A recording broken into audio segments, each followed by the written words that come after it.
nupi mayam sing sidaida noi nupi singi khudong chaba adu pire adu tawre ada tawre na moina piri ba scheme mayam sing du ama ani dai hena simpa pu bo amta ngama moine hana ingraji da leiram bodu huji hindi da loi othokre amta khangdre law thoi ba masa du bag da ne maming matha khangda ba yaurang wani maming matha khangda ba yaurang wani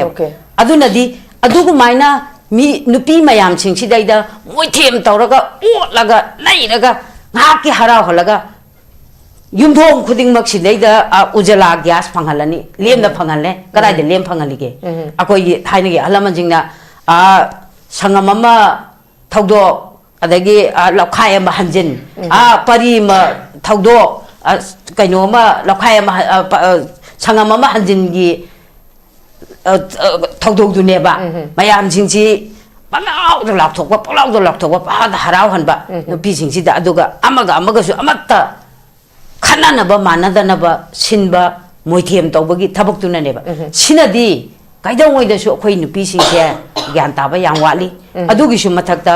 ai khoi system ama sense tawge hai taragadi ai khoi na nupi sing se awang ba thakta thanga ke hai ba taragadi ai gi imung dagi ai gi lekai dagi hogodam ne very true ai makti ai gi inem poki sorata deva karamada nupi si magai mari sidai da nupa ta famali dana ado ai gi imung da thokpa thodok tadi parengama nupi ge khakadam ne na nupi ge khai ni ai bu pokpa ima gi oigera ai bu inem poki oigera adagi ai bu phadai logi oigera adu mai tawdana imung da thokpa thodok sing adu mai tawi adu loina na ai gi isa nupi lohong ba kanda mafam amadi nupi gi khakadam ne dana hoji halaman singna haina badu ai makti adugi nupi singdu daida yamna kaino oina khanbagi wanate akoi gi andhabishas ki kaino du daida yamna aina kaino tawrubagi wadi nate mafam amma khakpa sidaida kanagumba mina haikpa yawiko tekta kaida ba kaidogda ba miduna pham sidaida phamhalaga magi ju kaino amma haidana ai isa nupi gi hajibota lohongbada nupi gi tongan ba phamba mama khai aduga tawi aduma aina semdok chage hai taragadi aina hana haudragadi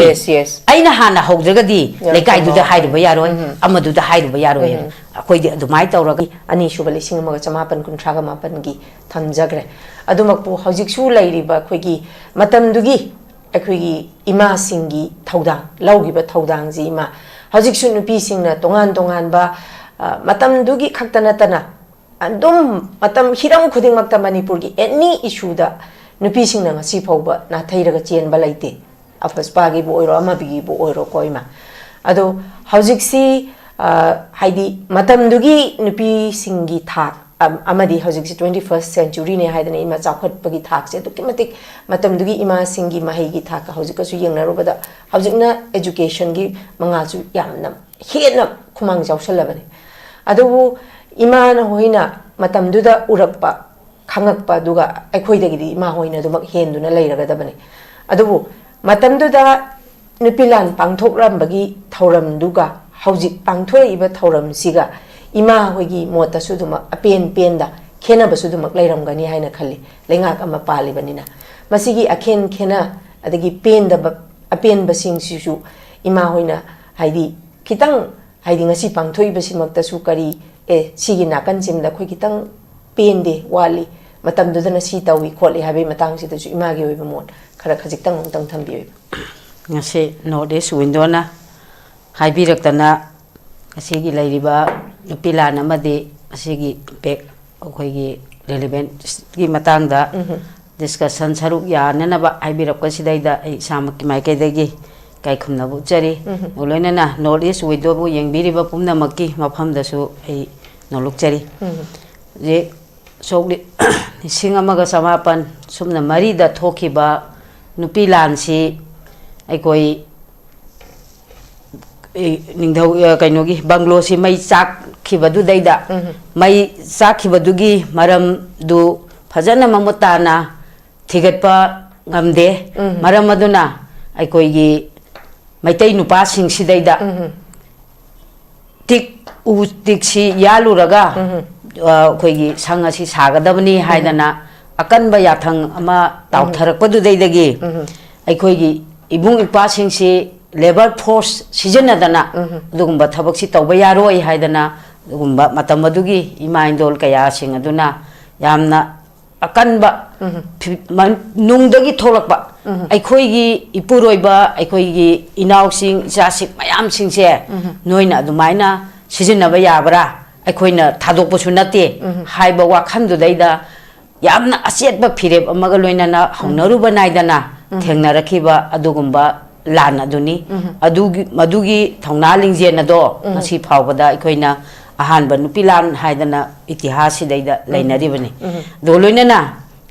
next ta muglak pakanda sogli singamaga samapan kunthra ga mapan gi nupi lan mayam puna mana khangi solution samapan kunthra mapan gi nupi lan si december ta da thoki bani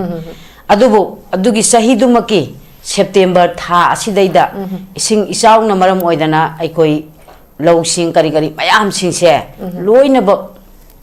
kari haine lok pa phangda ba khota ba kedok da mayam ma laigi ba aduna maram oida kan sidaida December tha sidaida Kharman bazar sidaida cheng maru ama phawada phangba ngam khidaba adugumba tanja du daida adu phangda ba potu karai dagi karmai tawdana phangdrino haidana sum tawna bakanda khuseng gi chak tang ba thon bani haidana aikoi ngasi phawbada adum ngangnari sini adugumba khuseng gi chak tang ba thon bado yaroi haidana aikoi gi nupi mayam singchina yamna akanba pressure amaga lainana hongnaru banaidana kharman bazar dagi haurakhiba ihoni adubu matam du daida aikoi mayam dubu lusing binaba laitabadagi nupi mayam dugi lusing binaba laitabadu daidagi jananeta hijam irabosi matam du daida mirai bakta lai ma mirai bakta laibadu masi kokthoaga season abani kokthoaga nupi lana dugi lamjing lamtak piu haidana tawrakpani adumaku December gi tang 10 ga mathoi sidaidagi haure mayam singchina horakpasi hujik sidaida lairiba hujiki chief minister gi banglo aduga matamdu daida khoigi post office lairiba jaga sawai sidaida matamdu de panba ningthaugi wafamda nupi mayam singchina haunaruba laidana thengnanaba lakhiba matamdu daida khoi palamba kaino singsi mayamna adum khangi matamdu daida suto saibna palingai matamdu daidani adugumba du daida nupi miyam singasina aikoi gi ining thause mirei bakta lai telegram tawraga thabiyu aduna akoi chak tang ba khotpa kai doba se yaroi kholoi haidana tawbadu daidagi telegram office tana nupi miyam singduna suto saib si puraga lakpadu daida aikoi chak lame kano tawraga hallage kan haibada mayam changdana omjandana yaroi aikoi na hairiba thabak singa se tawramgadabani haidana adumain tawdana thengnarakhiba adugumba ani suba nupilani ani suba nupilana dudena yumpham oirakanda ai wafam ama khatang ningsingjage ani suba nupila solusima samapang kunthra mapan dudaida yumpham oirakan sidaida aikoina manipur da jananeta hijam irabona January gi tang 8 sidaida solusima samapan Nfiw gi January gi tang 8 sidaida aikoi mana thola aba matung sidaida nupi mahila samelani haidana ama lingkhat pirame adugum laba mahila samelani adugi makha tarakpaganda mahila samelani si mi maroli haidana aikoina manipur all manipur nupi marup haidana singma samapan humbudraga itoi du daida mahila samelani gi mifama mafama kandu daida aikoina all manipur nupi marup si onthoaga lakhibani dugum laba nupi marup aduna aikoi matam adu daida yamna kanna pressure tawi ngasi ma aikoi gi nupi lan gi sangle lama uba phangi base matam du daida lairamba ima indol mayam sing aduna kanna hona badagi sangle na si uba phangini adubu jananeta hijam irabona mirei bakta thadokre nupi mayam gi losing bani haidana masi jenda thamgre jenda thambadu daidagi thola solusima samapan Nfiw ga tarukta matamadugi solusima samapan kuthra pagi nupilan gi celebration je lisingama samapan Nfiw ga taruki January December gi tarik taraga ni thoi sidaida baro December haidana ngasigi Ramlan Pan school lairiba sidaida haura kandu daida sima samapan ni futarutagi koi Nupi Lal palola se taw haura khibani adubu adum mathang mathang tawraga lakpaduna ngasidi aikoi tongan ba thim mayam amada sahi sahi gi aikoina thabum ma chumna palon taw yawi aduga adum numwa khaktam taw su yawkre adum sumai tawdana tawraga lakpa sidaida sahi sahi gi tongan ba thimda aikoina Nupi Lal palol se pangthoga lai ngasi ma so lisingamaga samapan lisingani kunmanga December thasi Europa kanda ngasi sima marifuga taruk suba Nupi Lal paloni tawrisi yam nungai ai khoida nungai ba ma phaujaba lay maramdi Bharat ki president oiriba Draupadi Murmuna Nupi Lal palon yawba lakpa sidaida khoida nungai ba amadi phawi adumapu ai isamangna Nfiw gi Vice President amoina koi Manipur da lairiba all Manipur nupi maruki ai matam sangna secretary oirei president oirei adagi Vice President oirei tongan ba hiram kaya dai koi tawraga lakpani adumaku ngasi mak yawbi riba Draupadi Murmu se masidaida aina nan tarik tarukta memorandum ama thayeba okay aina memorandum ama thayeba mana ngasi laingai matam sidaida laingai matam sidaida aikoi Nupi Lal gi kaino se yawba aikoi gi magi monument se yawba postal stamp ama lauthok piramu haidana okay aina ahanba koi gi point oiraga thajai okay adagi ani suba point da aikoi ngasi hujik angang singse Nupi Lal thokhiye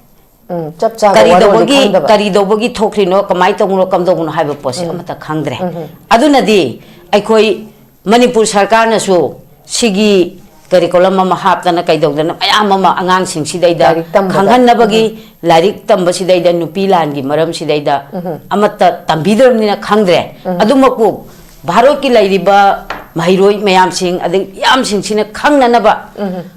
akoi gi curriculum da happy dana Praja akoigi Bharat ki miyam sidaida khanghan biyu haidana adugi wahidumaga yawraga ahum suba point dana megi tarik ahum dagi thola iba sidaida wariba nangiba se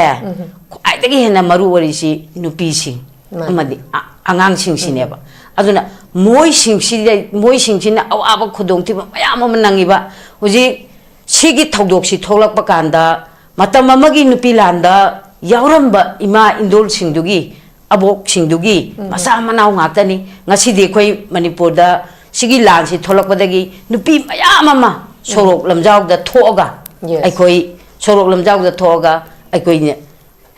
ethnic crisis haitare kokina ai chingdagi kaptharakpa kaino singse pandanaba adagi ai koi gi angang sing aramba tengol gi angang sing si kannanaba adagi khoi gi mayam singse kannabagi damakta nupi singsina sorok lamjauda ahing yarektana ngasi phawbada leiba yaurieba adum machi da leiba yaurimni adu ngasi mak sumaina leiba singse masidaidagi kannanaba amadi Manipur da shanti hanjalaknabagi damakta achumba thirep ama lawbidana aikoi gi amuktangdi aikoi gi Lana se lan haitare sigi lana se karamna solve tawgadagi haibado adu lauthok piramu haidana ina memorandum copy tu daida point ahum si yawraga han me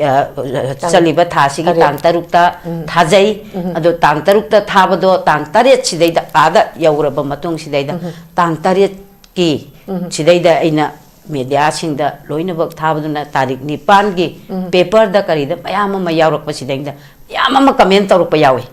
maramdi yamna maram chaba pot ama aikoi Bharat ki president lakpa sidaida khangan biba mana lauthomda baduna tongan bamni aduga point kharadi iraga pijayeba adu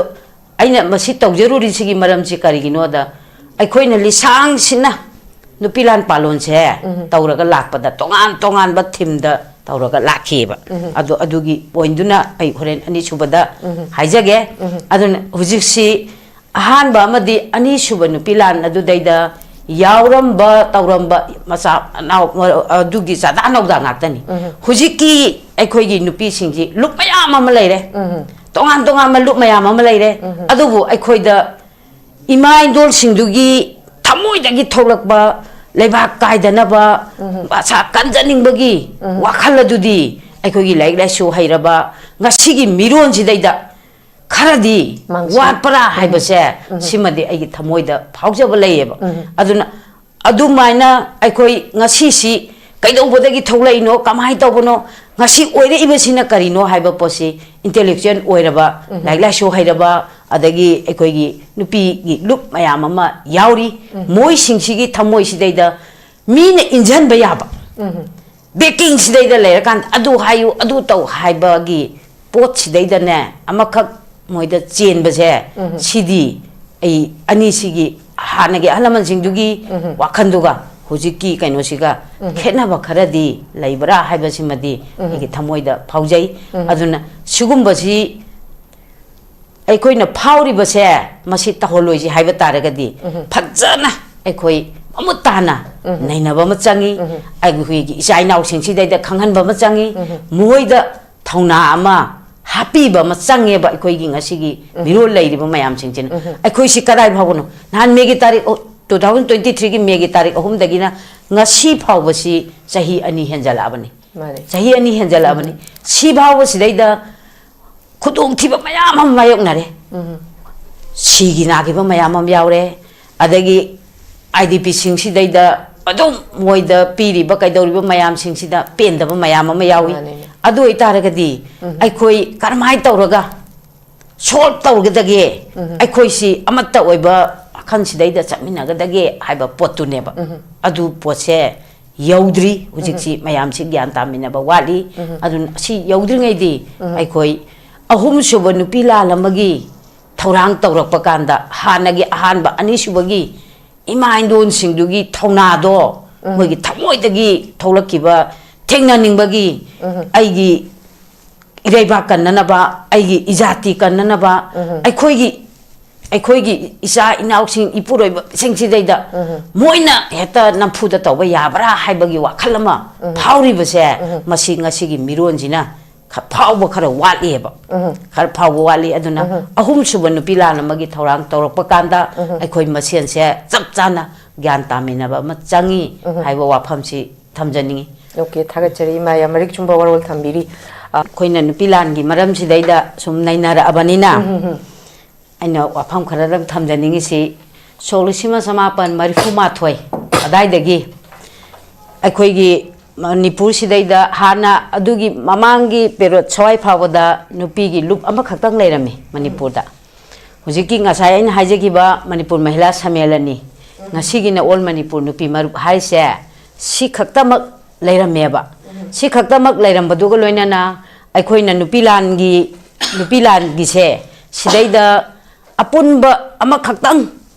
aikoi demand kaya tawra kandu daida karigumba kharadangdi significance khara thamamnabagi miyamda mobilization tawnenabagi posi solisima samapan marifu mathoi adaidagi hauna matamdu daida nupilan gi matam sidaida nupilan memorial association na ma seme apunbagi oina ai gi loop singdo adu natabada tongan ba nupilan memorial association na ma seme ba adugi one of the assistant secretary oiri eba yakse ai le saringai dani angang oiringai dagi hauna adagi admai tawraga tawrakpasina aikhoina demand kaya tawi aikoi nupilan si ngasi suti thari si aikoi gi nupi maru aduna kaino tawraga lamjingaga hujiki nupilan memorial association si sema kandu daida aikoi manipur sarkar na suti thabiu haiba potu huji thare isini demand tawdragadi masana khangna pirakpasi leiteba aduga loinana akoi state function ohenbiu haina mu akoi application agitation kayam tawi che kayam pisali huji kaino tawre suti thabire state function oire oirakpa matam sidaida अखोइना करिगी state function दे यारुद्रिनो हाइबा पोचे सिदैदा मोइना तोंगानबा मियेंग अमगा लोइनाना ngasai mamangda haigiba politicalize oiraknabagi miam sidayda karigumba khara moithem tawnabagi potse lakpadagi aikoi state function si ayamba matamda ayu pung 8 da loire ngasidi president lakpa sidayda pung 12 dei ba haweba asi pung 12 dei hawi ko aduga hana mamangda di palam ba sarkar dunna ne ayu ki pung 8 da loire ba pung 8 da loiramnina ngahang moi du da lei sukat pa yaururaga akhoi khoina tongan mayam ama tongnari se sidaida amu yaubane ba adubu yamna akhoina sum state function ohelu choti thabiyu nupi langi maming ama lambi ama maming thombiu gaisi akhoi gi all manipur nupi marup ki 10 suba conference porong park ki panchayat bhavan da taweba matam du da chief minister nupam chana oeba masi CBS oiraga yaholeba adudai aikoina hayeng tung bhawda ima idol singduna tawrambagi itihase si leihaunaba aduga aikoi khoigi nitaiba chithiki kaino se si Nupi Lal ro thombiu kaisi patam du de mana lauthom Nupi Lal lambi oirani haina aduna gazette ka phonga kholaga laigi photo hangkat namta yengudamnina handaki hujipudi suspend tawraga thamiba chief minister birena oiringai matam seda mamangi Nupi Lal gi matam du daida mana Nupi Lal lambi thole kainaga inau nongna amuk mayamda haibado si kanagumba khangdaba kangbusingnadi ayamana khangdaba ngaktani akoina talakpa khalakpa kaidawba mayam singsidaida apunbagi unity amada kaithen nupi su yawba amasu yawba loina bakse yawra kandu daida adumaina tawraga oigibani haiba pochi khangde hujiki Nupi Lal sanglen sari se si matam du daida governor oiramba akoigi chintamani paringrina masi so kainodagi oirakpani mana oire isi Solisima samapan maripuga mapandagina maudra homdoi babu oirame adugi period matam sidaida aikoina hujiki Nupi Lal Memorial Association gi leader sina chalak adudaida halaman mayam yawi madudaida aikoina aikoigi marupna haigiba pangan nupi sing Nupi Lal da yauramde ka se yade akoi adum yauramena akoi recognize tawi hana mamangda ujikpudi laihidre aigi now Sitara Begum na su yam kan akhoi ga punna seminara kan du daida pangan nupi su yawi adagi tribal su yawi loina bak yawi hujik sidaida akhoina sum British ki mayokta lan thengnaram mayam singsi lami mayam ma yawri neba lami mayam ma yawraga su madudaida mamang tharuriba birti kendra je Thangan General haina adumai tawraga moi khatang ma khangbai waneba aduna hujiksu aikoina khanjaribadi khongmi lami mayam ma yawdana ai tomda lanchanga kanda aina mai pakadawna teba ai khongmi lami mayam singdugisu regard topigadawne haiba potuneba aduna matam du daida lairamba dugi kainona governor na matam dugi lairamba sarkar du daida aikoi public ki property ngaktani miyam dei khaiba ngaktani kaithen nupi hoji khwarman kaithen da hujikti amatta laihidre manipur kaithen nupi marup aidana aikhoina ama halaman mamangi jananeta irabot ki matam du daida yaurakpa adugumba halaman singduna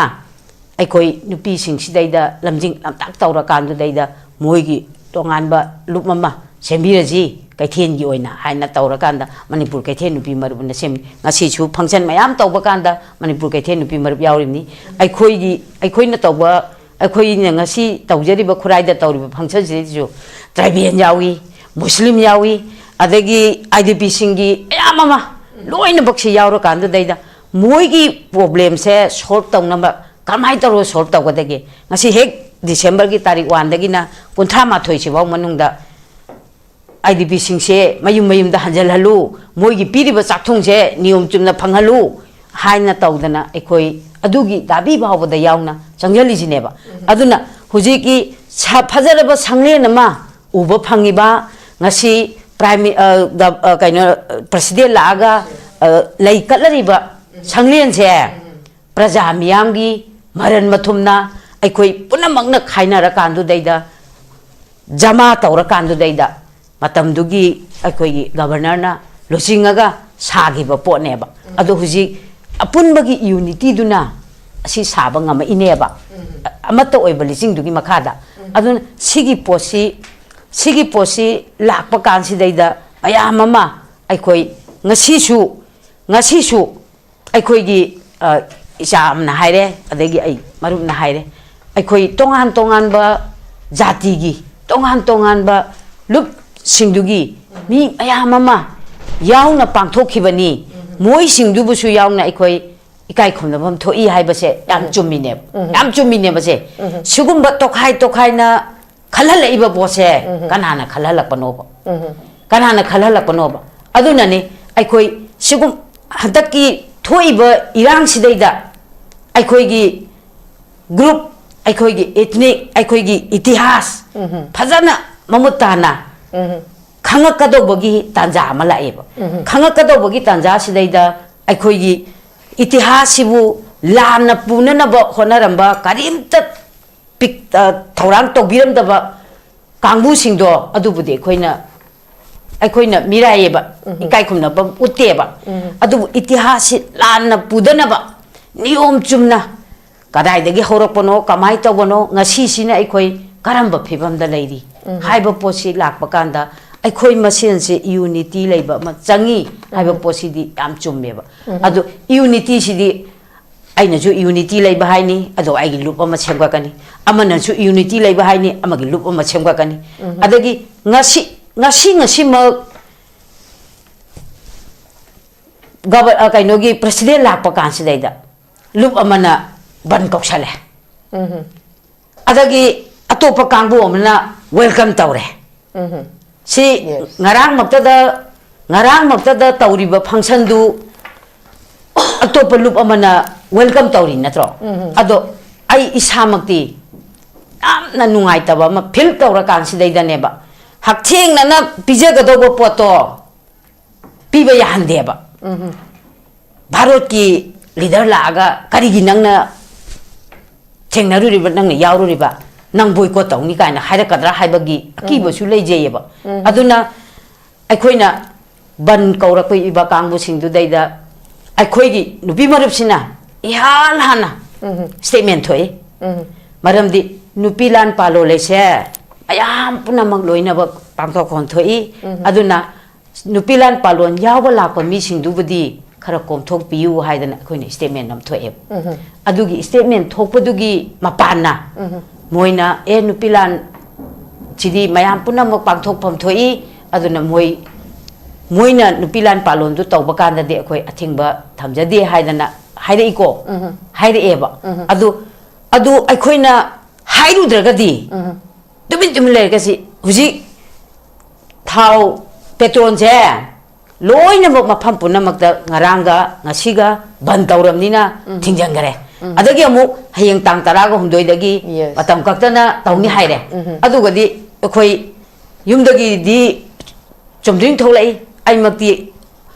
अदुमाइना ngarang ngasiga banni haibagi oil depot मैम सिंगजी थिंगने सि खलुदेबा अदुम पुथोरक कांदा दे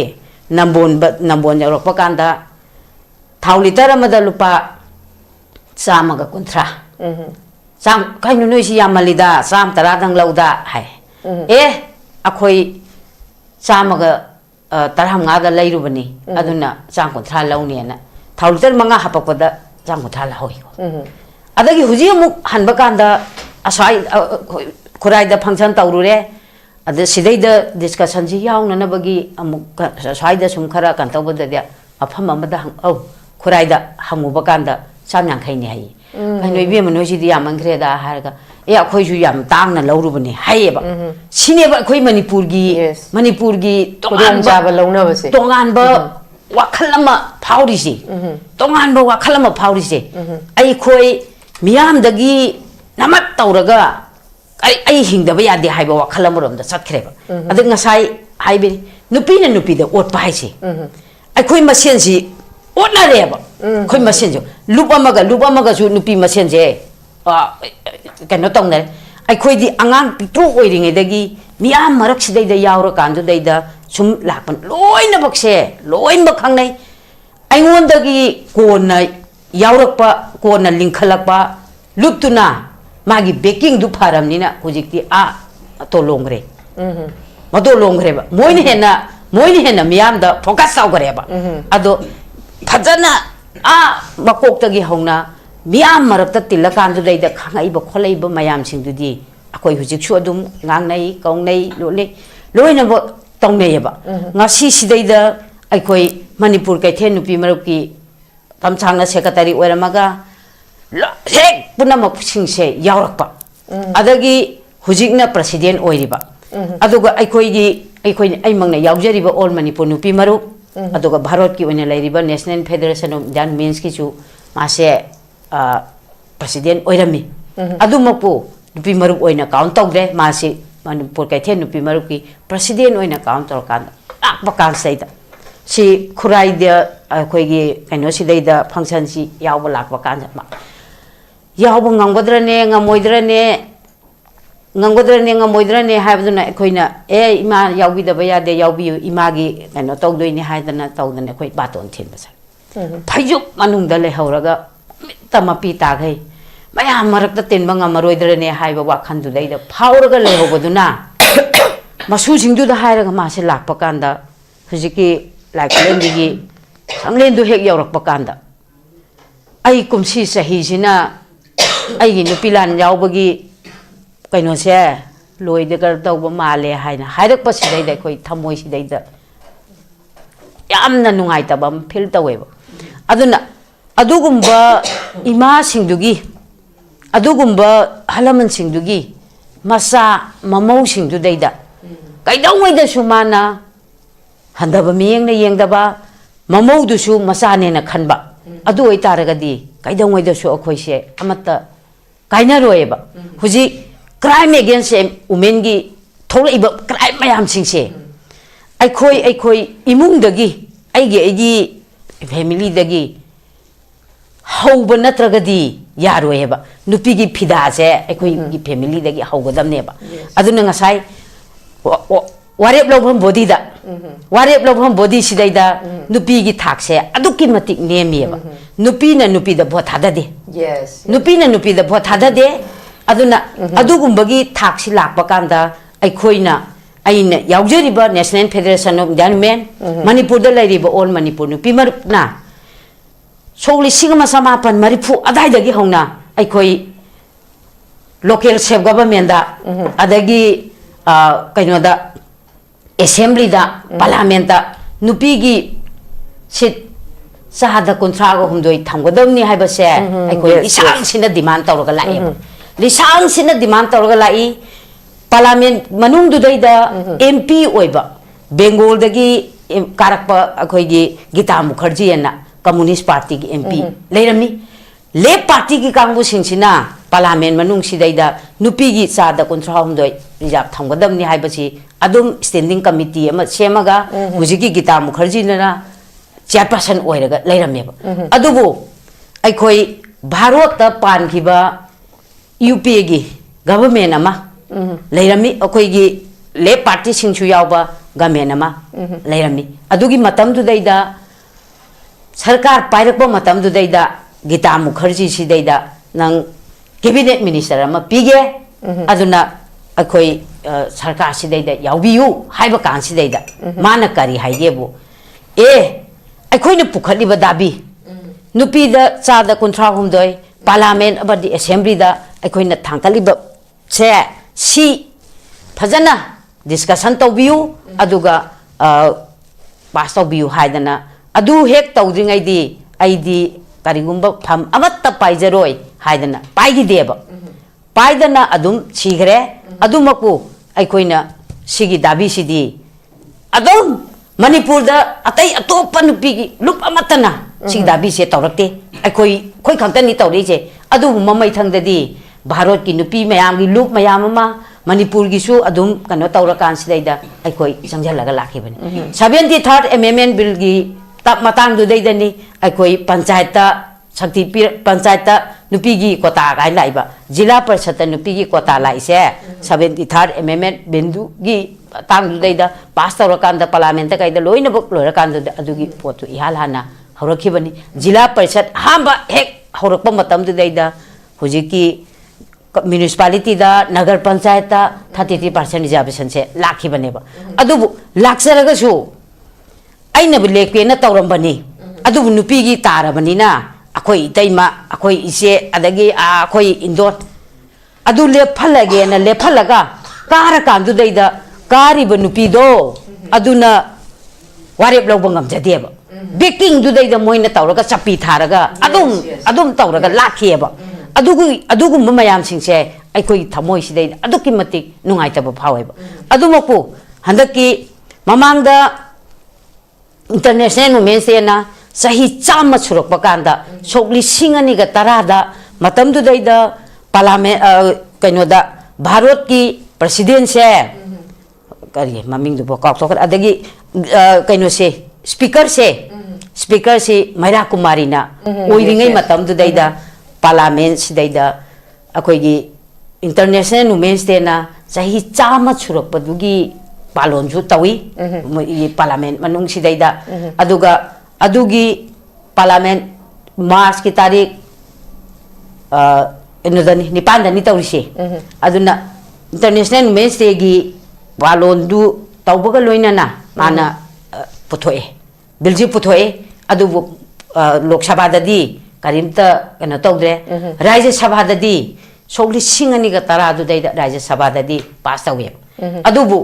tha taruk sesal ani maktu da pass tawdragadi chanaba yade dana chanaba yada mina adum jor tawkhre tokhre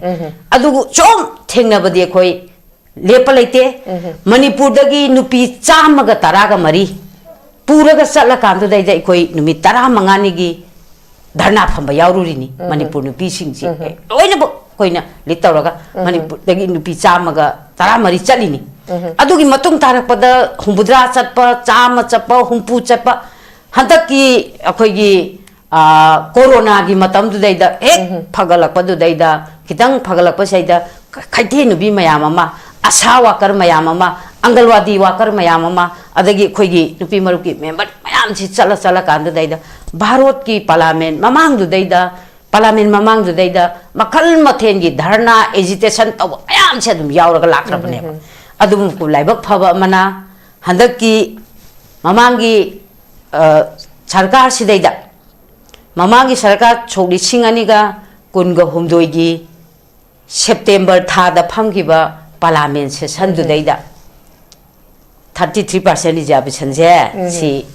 yes pass awre ko September tha sidaida da animaktani kanagu ba matan mare amta yet khide loina bakse phajana pass awre adubu e on thore akandu daida karidi tawre soli singani ga kunga humdoida parliament pass tawraba ail on thoba adugumba bill je sanabadi sokli singani ga kunga mapandagi sanaba hauni haidana Bharat ki lairiba lengak sina adumaina hayaba sigi posidaida moinat moithem tawrami sidi sokli singani ga kunga mari gi parliament parliament ki kaino se election je sidaida nupi mayam sing sidaida noi nupi singi khudong chaba adu pire adu tawre ada tawre na moina piri ba scheme mayam sing du ama ani dai hena simpa pu bo amta ngama moine hana ingraji da leiram bodu huji hindi da noi othokre amta khangdre law thoi ba masa du bag da ne maming matha khangda ba yarong bani maming matha khangda ba yarong bani adu nadi adu gu maina mi nupi mayam sing sidaida moi them tawraga otlaga leiraga ngaki harau holaga yumthong khuding mak sidaida ujala gas phangalani lem da phangale kadai de lem phangalige akoi thaina gi halaman jingna sangam ama thawdo adagi lakhai ama hanjin pari ma thaudo kaino ma lakhai ama sangam ama hanjin gi